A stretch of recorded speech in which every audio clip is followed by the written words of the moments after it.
Moccasin Trail, Chapter 14. Jim rode into the clearing just as the sun broke through to touch the tops of the fir trees. Johnny sat huddled in the grizzly robe directly in front of the door flap of the lodge. He looked as if he'd been there all night. His head snapped around at the sound of Buckskin's hooves, and as Jim slid to the ground and came toward him, he rose slowly and stiffly, like someone in a dream. Then suddenly he was across the intervening space and clutching Jim by both arms, examining him all over. "You're all right? Oh, criminy, Jim, that cheek. Your shoulder. Ah, never mind them." "Never mind 'em?" After an inarticulate moment, Johnny whirled and yelled joyfully toward the cabin. "Sally! Dan'l! Come out here! Jim's back!" There was an explosion of voices from the cabin, and a moment later, Dan'l burst out, half-clad, Sally at his heels. The boy took one look, then streaked down the slope to fling himself on Jim. "Oh, cracky! They said you was mebbe gone for good.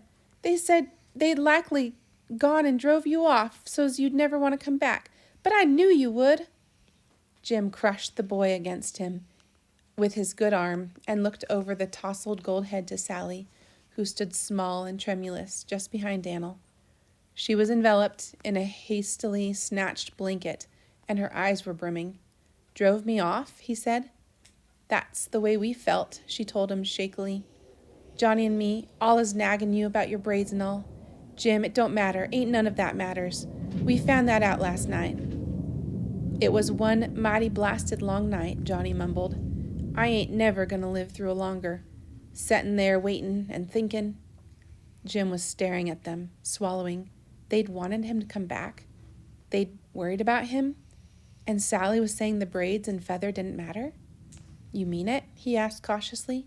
"That it don't matter if I—" Johnny cut in. "We mean it all right. Ain't nobody gonna say another word about how you live, or when you eat, or whether you wear your hair hanging to your heels or shave it off to your skull. Just so's your back's safe. That's all we care." Jim began to grin. Instantly, 3 tired and anxious faces lighted with answering smiles. Dan'l clutched his good arm eagerly. "Jim, what happened? Tell us what happened."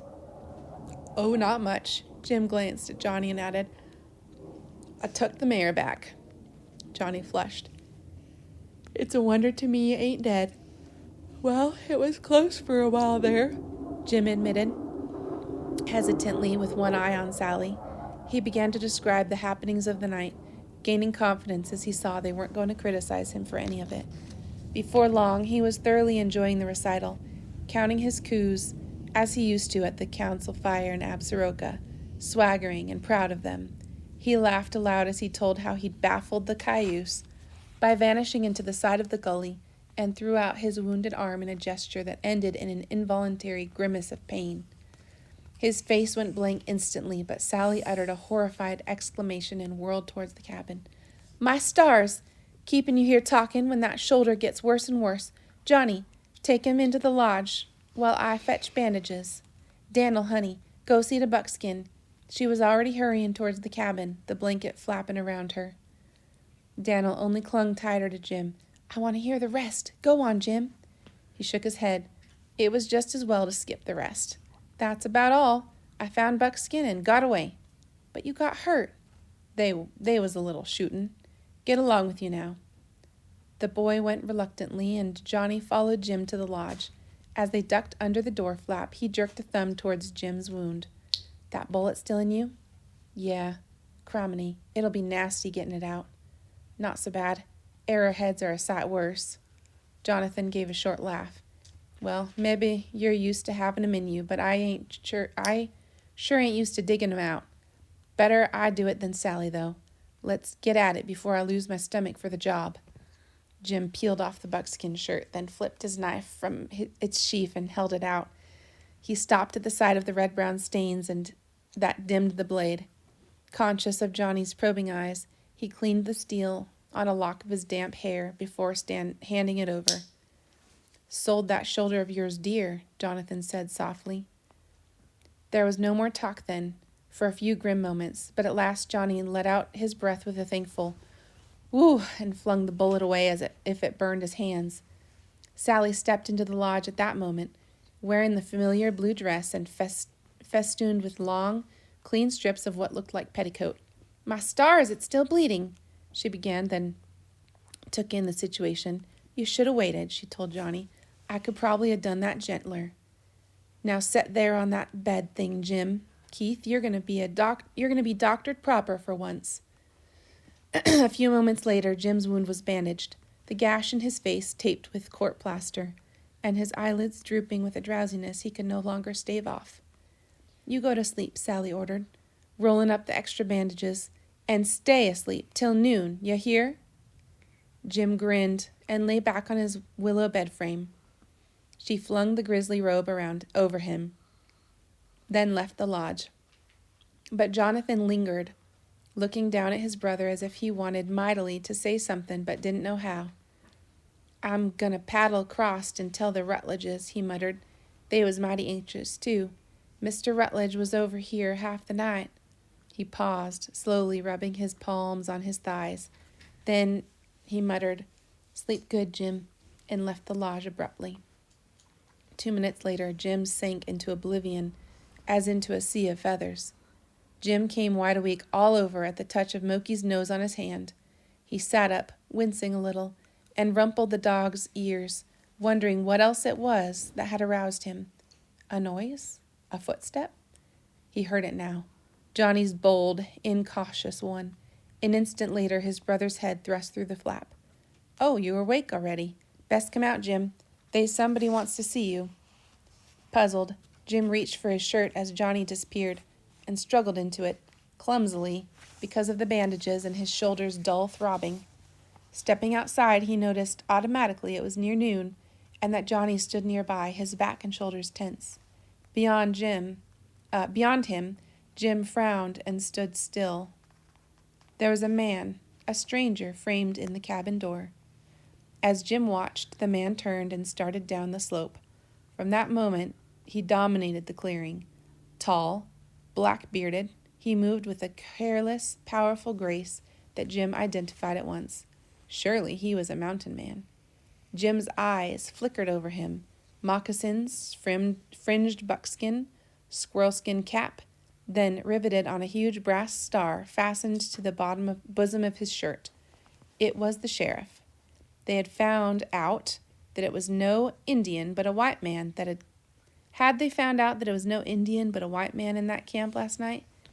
Kill one cayuse. What would happen now? There was a jail in Willamette Falls. He'd seen it, brand new and strong. A small, thick-walled structure, built out over the river.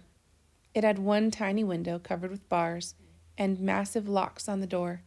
An icy sweat broke out on Jim's body as he pictured the dark, enclosed space inside, the walls pushing in.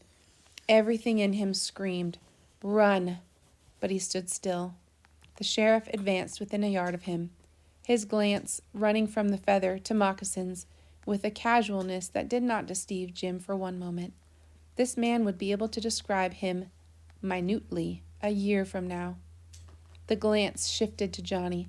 "I reckon you two'd be the Keith brothers," boomed the sheriff. "That's right. Well, my name's Joe Meek." The wind suddenly left Jim's lungs. "Joe Meek," he exclaimed. "Heard of me, have you?" "By thunder, yes." Jim looked the man over with new eyes. There wasn't a trapper in a million square miles who didn't know Joe Meek, at first hand or by reputation. Tom Rivers and Adam Russell had both inexhaustible stocks of stories about his exploits, the grizzlies he'd done in, the Indians he'd outsmarted, his nerve, his wit, the bottomless pit that was his stomach, the unending supply of high spirits, and enormously tall tales that made him welcome at any campfire between the Missouri River and the Sierra Nevada. It was like coming face to face with a legend. So Joe Meek was the sheriff at the Oregon Territory. Jim's respect for the law and order took an abrupt turn upward. "You come here to see me?" he said warily. "What'd you want?" "Just dropping in to get acquainted. They tell me you done a pretty job of smelling out some missing cattle yesterday. Now I've seen you, I ain't surprised. When did you leave the mountains, boy?" "Just afore snow flew last fall." Jim was warier than ever. Meek had an easy confidence of a 300-pound cougar. No longer in that, eh? Say, how is the beavering? Weren't none. Meek shook his head and grinned. We cleaned him out for good, I reckon. Put in 11 year myself at the job, so it ain't no wonder. He squinted again at Johnny. Say, looky here, boy. Ain't I seen you somewheres afore? I don't think so. Johnny sounded baffled, but Jim, though equally mystified by the amiable tone of the conversation thus far, did understand this at last. My brother look familiar? He asked Meek. By golly, he does. Septin for the eyes. He's the spit of our uncle, Adam Russell. That's it, burst out the sheriff delightedly. So Russell's your uncle. Was you with him when he lost his hair? No, I was in Absaroka by then. Oh, it was Absaroka, was it? Good country, but hard to get out of with all your belongings. Meek grinned. I must have left more 'n a half a dozen good horses there at one time or another, without exactly meaning to. You been back lately? Not for a couple of years. Me and Tom Rivers. Rivers? Say, you know everybody. Meek burst into sudden laughter. Last time I see Tom Rivers, he was hightailing it out of a thicket with 50 Comanches on his heels. He was in kind of a hurry. Passed up 3 jackrabbits while I was watching him. Where was you? Me? Oh, I was hiding in a prairie dog hole about a mile further on. You know, them things is right roomy once you get inside. Jim was beginning to enjoy himself. Must have been quite a rumpus. Well, it warn't no time to sit around. We'd got back some beaver them dratted Injuns had stolen from us the day before, and a couple of fast little Comanche ponies had followed us when we was leavin'. Weren't our fault, but you know Comanches. Their feelings was hurt. Listen, where's old Tom now? Set down here and catch me up on things, boy. Without quite knowing how it come about, Jim found himself hunkered down on the grass beside the sheriff, talking as if he'd known him all his life. Meek fired questions, thick and fast, about River and a dozen others, and in between times he managed to find out more about Jim Keith than anybody but Jim and his family knew. Jim was a little astonished at this, but too busy swapping yarns and good trapper's talk to give it much thought. He did keep wondering when the subject of last night was going to come up, and could see by Johnny's bemused face that he was wondering too, but nobody could worry too much about a little while roaring at one of Joe Meek's tales. Tall enough to begin with, and adorned with those added flourishes that had won him a reputation as the best liar west of Washington, D.C. Jim was drawn to him as he seldom had been to anyone. Meek talked loud, laughed loud, radiated good nature, but he was thoroughly dangerous. Jim liked that best of all. By the time Sally came out to invite the sheriff to stay for the noon meal, the purpose of his visit, if there were a purpose, had been forgotten. Jim walked beside him into the cabin, thinking hard. Meek hadn't got beaverin' out of his blood. That was plain from every word he said. Yet there he was, with a dozen years of it behind him, settled down cheerfully to the length and breadth of one valley. How had he done it? They all enjoyed that lunch, Meek most of all. His appetite had not been exaggerated.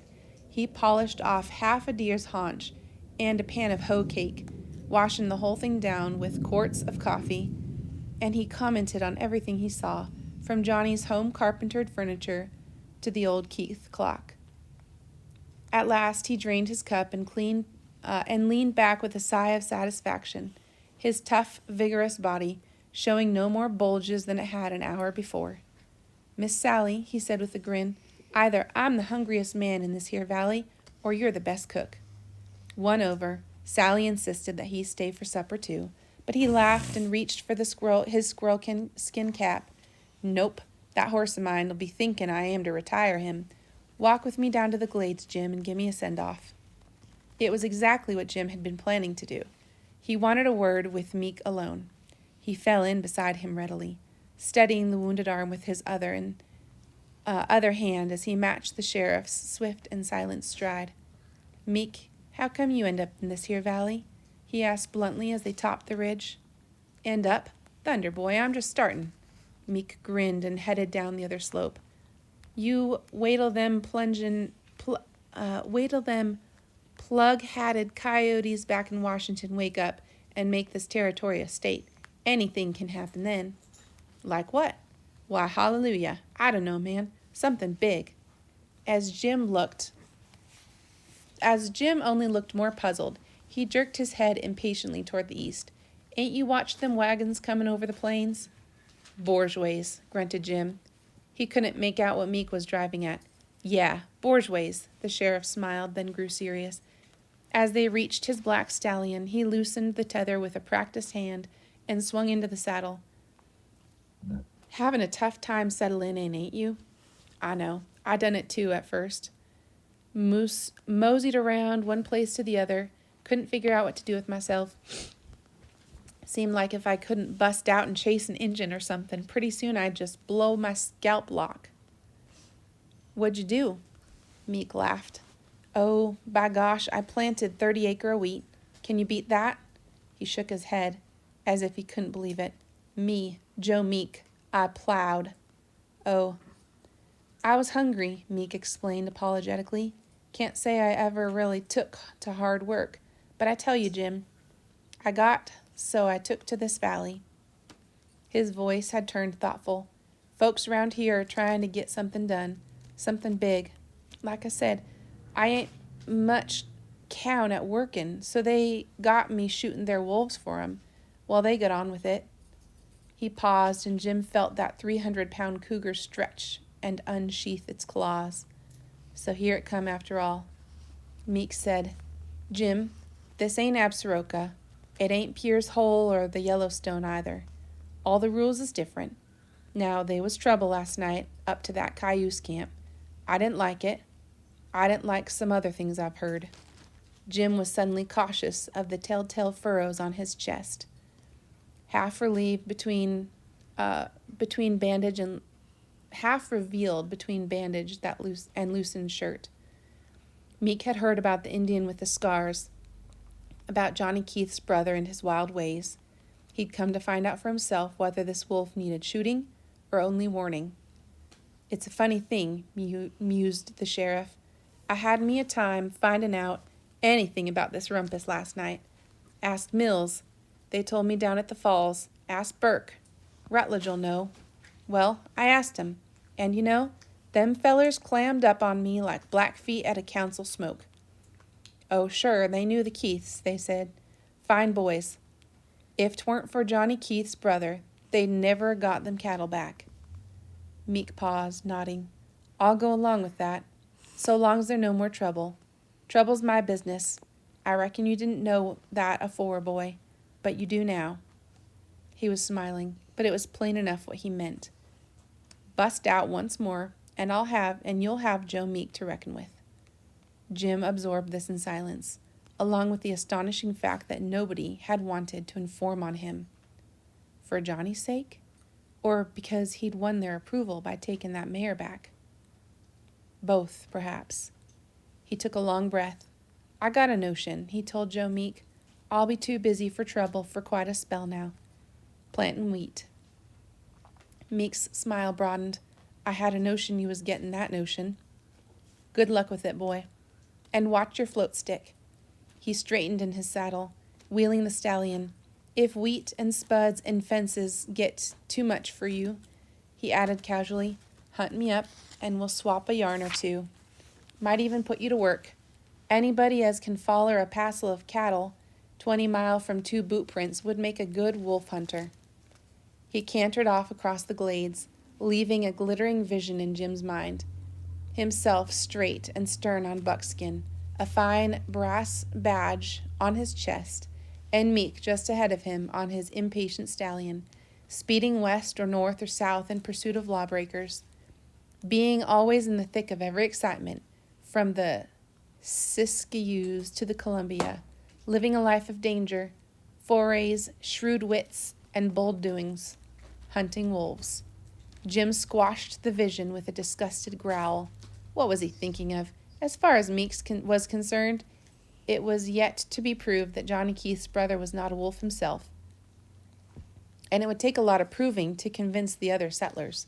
Maybe if he plowed and planted wheat. There must be some kind of medicine in it, even if Joe Meek had to do it before he learned how to live there.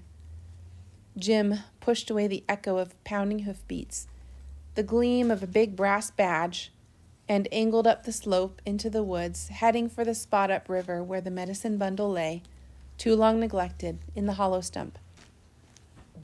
His helpers had served him well against heavy odds and at a distance, but for them, he'd be rubbed out or locked up, lost and finished instead of welcomed back with a chance to start afresh.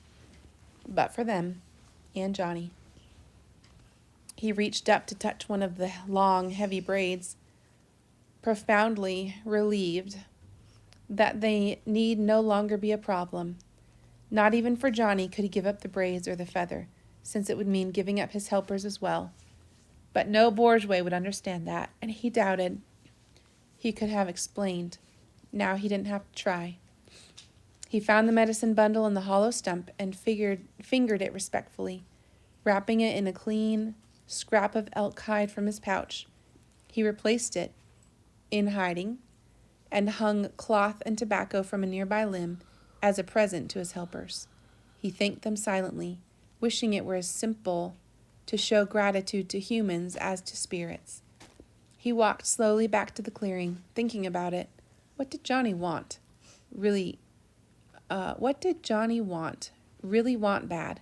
Not cloth and tobacco, not gunpowder, not the finest Nez Perce bow.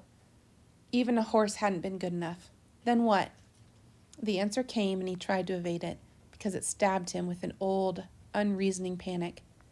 He was still frowning and undecided when he broke through the last willows into the clearing and saw Dan'l and Moki turn simultaneously and rush toward him. "Cracky, where you been? Me and Moki's been waitin'." Dan'l lowered his voice excitedly. "Can we play the follow game, Jim? They's plenty of time before supper, and I seen 3 of Sally's trenchers. I could swipe just as easy and count coup, too, I betcha, 'cause—" "Hold on," Jim broke in. He hunkered down beside the boy. "Dan'l, we ain't playing that game no more." "No more? Not ever any more? But why, Jim?" "Well, I kind of been thinking. Johnny wouldn't like that game." "Why, it don't matter none what Johnny thinks. It does, Dan'l." Jim stood up. "It matters. It matters so much that his mind was suddenly made up. Turning his back on the bewildered, snub-nosed face, he strode to his lodge and snatched up the grizzly robe, his weapons on his back, then walked swiftly toward the cabin, where Jonathan was helping Sally ease a fresh log onto the fire. Jim stopped in the doorway, waiting until they turned, then took a long, resolute breath. "Kinda lost my taste for sleeping outside," he said. "From now on, I'm living in this cabin with the rest of you."